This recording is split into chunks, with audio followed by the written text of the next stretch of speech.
Unit 1, Lifestyles, pages 2 to 3. 1. Listen and discuss. Check your lifestyle. Which of the people are you most like? Why? Arthur is really into fitness. He works out at the gym regularly. He runs frequently, and he plays tennis twice a week. From time to time, Arthur goes rock climbing. Rifa is a health food fanatic. She normally eats vegetarian meals.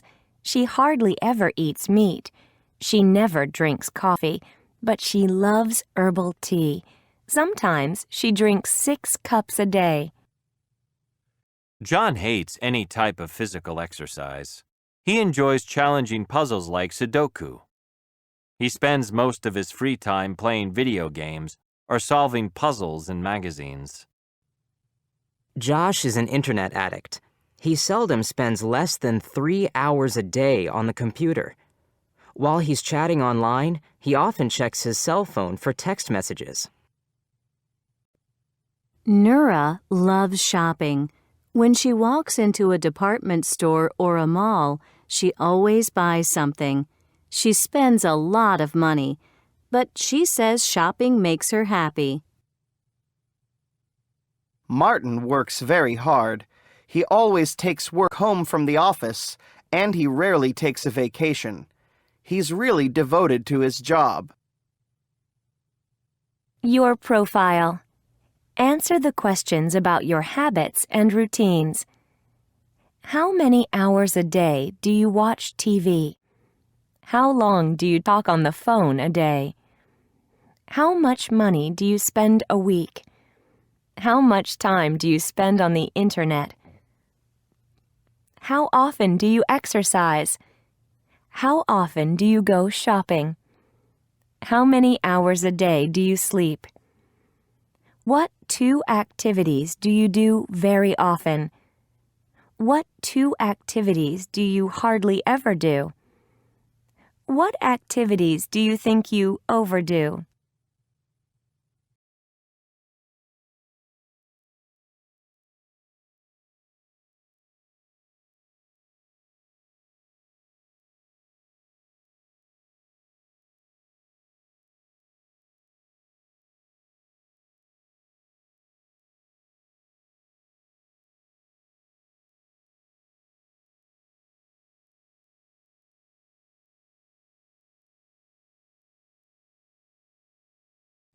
Page 3. 2. Pair work. A. So, Martin, how often do you watch TV? I seldom watch TV. I have no time. Tell me, Nura, how much time do you spend shopping? A lot of time. I shop every weekend.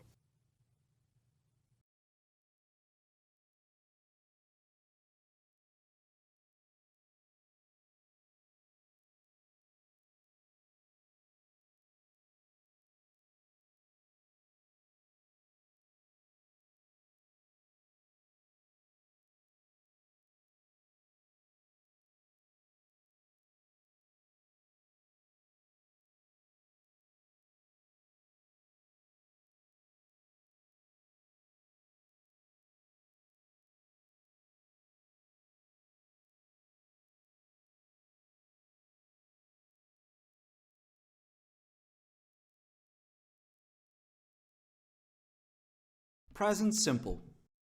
Regular verbs. Present simple. Clear words. Always. Usually. Often.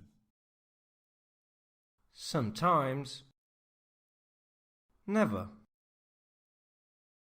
Every day. Once a day. Twice a week. Present simple. Forms. Affirmative.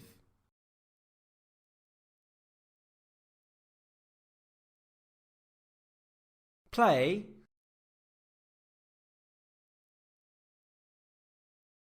Plays. Present simple tense verbs have a special form for the third person singular. She, he, it. To make that form, we usually add an S to the end of the verb.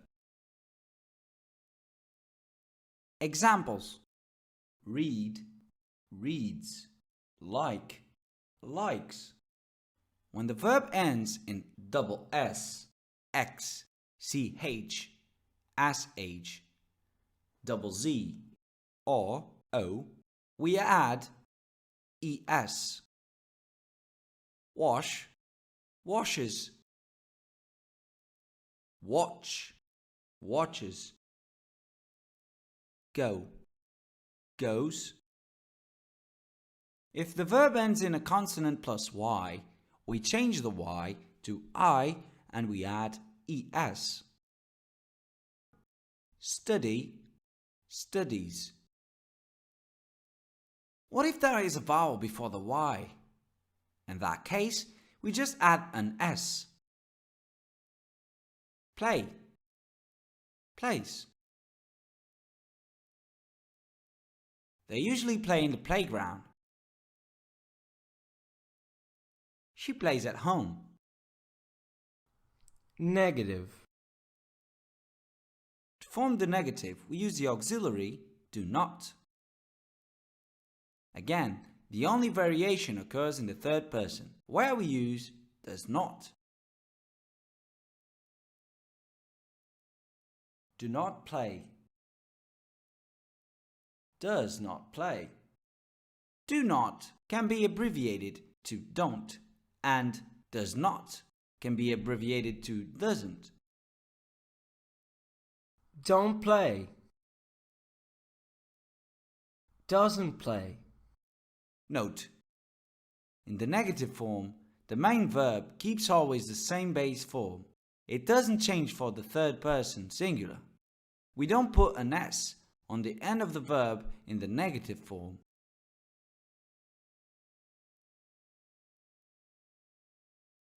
They don't play tennis.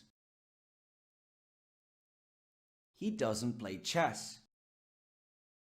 Interrogative. Do I play? Do you play? Does he play? Do we play? Do you play? Do they play? With the present simple tense, we use do and does before the subject to make the questions. We use does for the third person singular. She, he, it. Do they usually play basketball? Yes, they do. Does she usually play golf? Yes, she does.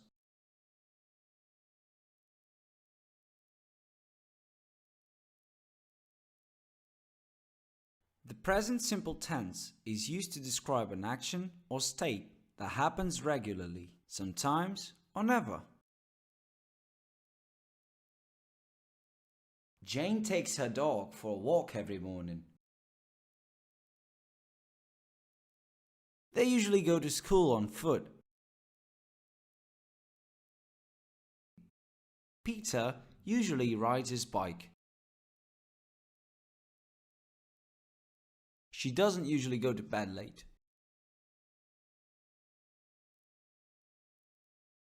Does he brush his teeth every day? Yes, he does.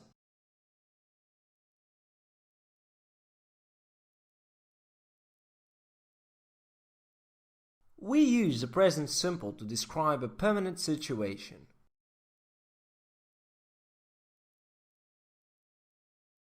She is French. She lives in Paris. I'm a doctor. I treat people.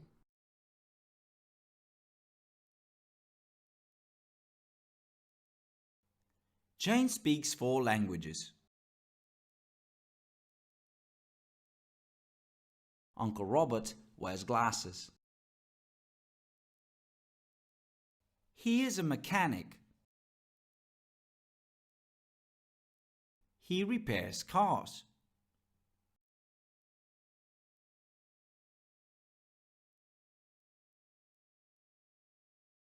The present simple tense is also used to state facts. Penguins don't fly. Dogs love playing in water.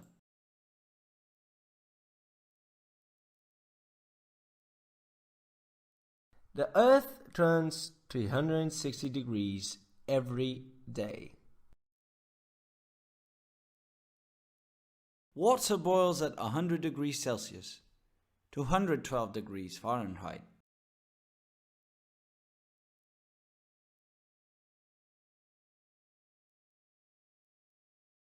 The present simple is normally used to talk about thoughts, feelings, and states. I don't believe it. Is that really true? She doesn't seem very happy at the moment. It tastes good. Future meanings.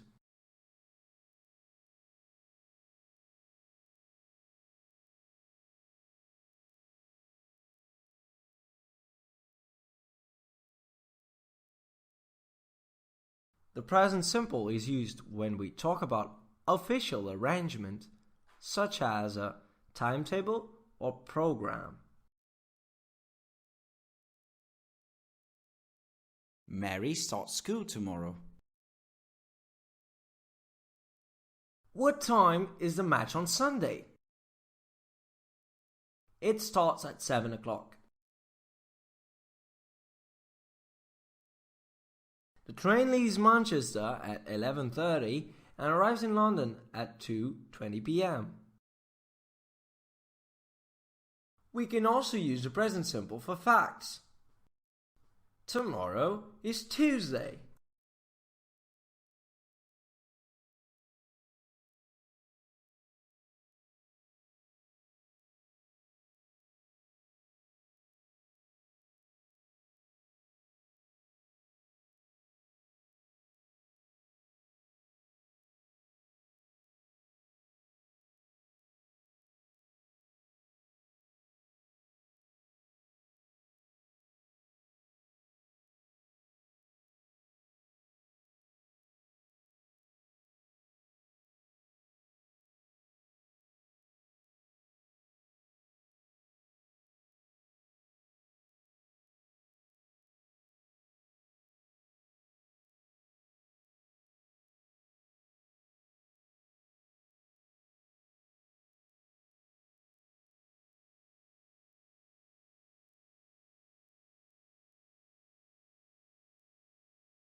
Page 6. 5. Listening. Listen to Musa, a professional football player, talking about his career and lifestyle. Write true or false. Football changed my life. It's given me everything I have. For a poor boy from Nigeria to the stadiums in Holland and Russia, I've come a long way. But a professional football player's life isn't easy. I often train for 6 to 8 hours a day, and when there are major competitions, you sometimes don't see your family for days. The other players become like a second family. We spend a lot of time together. The competition is tough. There are plenty of good football players out there, and the career of a professional football player is very short. Most professionals usually stop playing before they turn 30. But there are many benefits, too. For me, the greatest thrill of all is when I play for my country. You can become a hero overnight, especially if you score a goal in a big match. Of course, I get a lot of money for playing and from advertising. I hardly ever spend any money on clothes and shoes. I get those for free from sponsors. I like to dress well, but I also give quite a lot to charity. I like being famous, but you lose your privacy.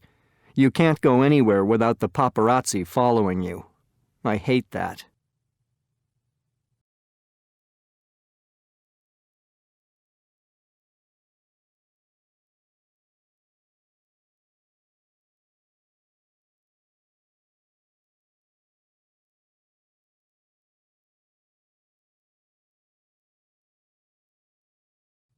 Page 6. 6. Pronunciation. Listen. Notice how do and you are said together as one word. Then practice. Do you have a cell phone? Where do you live? How often do you get a haircut? How much time do you spend on the internet? Page 7. 8. Conversation. How often do you go to the gym? I work out every day, except weekends. I'm a bit of an exercise freak. Exercise turns me off. Anyway, what are you doing now? I'm checking my email. How much time do you spend on the internet? A lot. I take my smartphone with me wherever I go. My friends say that my smartphone is really my best friend. You see, I can access the internet almost anywhere. Your ending. What do you think Omar answers? 1. I prefer to exercise my body, not my thumb. 2. I only use my computer to send and receive email. 3. I don't have a cell phone. I don't want people calling me all the time.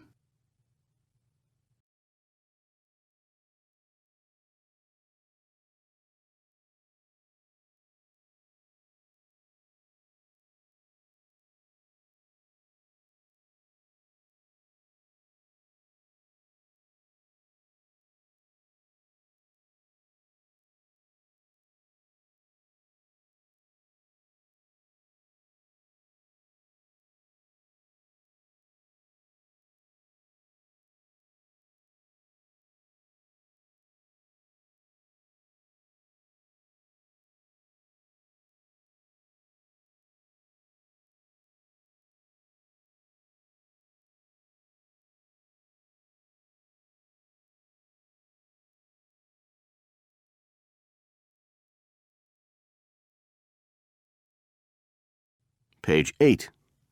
9. Reading. Cell phone obsession. Negative or positive? Yakety yakety yak. All around, you hear ringtones of cell phones, and you see people who are talking on the phone in public or sending text messages. This use of cell phones may signal more than normal communication with friends and family. For some teenagers, this craze may be a sign of unhappiness and anxiety. Cell phones are definitely part of today's youth culture. 95% of U.S. teens have access to a smartphone, and soon, Over 60% of kids ages 8 to 12 will have them too. Students in grades 7 through 12 spend an average of more than an hour a day talking on their cell phones. That's about the same amount of time that they devote to homework. The majority of cell phone usage is for text messages. American teenagers send and receive 67 text messages per day on average. Heavy users considerably more. They often become irritated when other people don't respond to their messages quickly. Heavy reliance on a cell phone can become a problem and an obsession. According to the Los Angeles Times, a survey of 575 high school students in the United States showed that 2/3 of the students who use their cell phones more than 90 times a day do so because they are unhappy or bored. They score higher on tests that measure depression and anxiety compared to students who use their phones less. However, when they were examined, the frequent users were not found to be clinically depressed. That is, they were not actually in a state of depression that was severe enough to require medical help. The researcher who conducted the study said, "The young people may be unhappy because of a problem in their lives or anxious about their social status. They are trying to make themselves feel better by reaching out to others. Communicating via cell phone makes the addicts feel popular." For teenagers, cell phones are not just objects for communication. They are extensions of themselves. They are tools for keeping in touch. Many teenagers don't agree with the study from the United States, and they say that people who are anxious or depressed wouldn't be sending out messages or making calls. For them, a lot of cell phone use shows that a person is popular and has a lot of friends. What do you think?